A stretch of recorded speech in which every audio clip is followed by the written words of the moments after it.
что ли? Как бы так.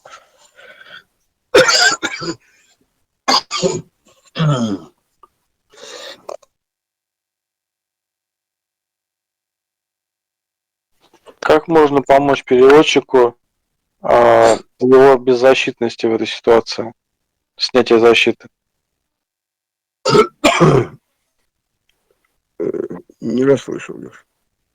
Мы желаем удачной публикации работ переводчика. Но на данный момент читаем ее невозможно.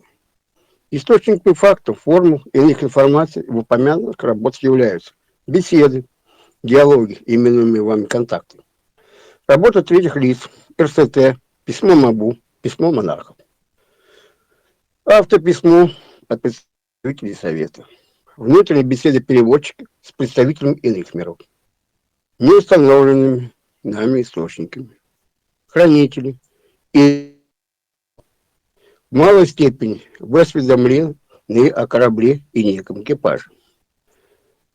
Настоящему народовать более половины содержимого из-за множества неконтролируемых событий. Мы исключим на некоторое время выпуск упомянутых книг. Соавторы книг просят вас не заниматься различным толкованием, вынуждением публикации и рассекречиванием. Ранее была установлена договоренность о работе над книгами с участниками сеансов. Договор был нарушен со стороны спрашивающих. Ранние публикации, неполнота публикования бесед из-за личных причин, уверенный отказ от дальнейшей работы, охладил пыл и уверенность в правильности наших действий.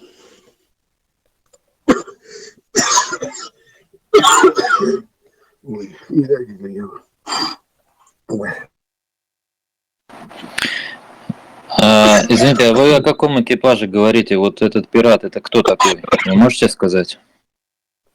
О чем я говорил?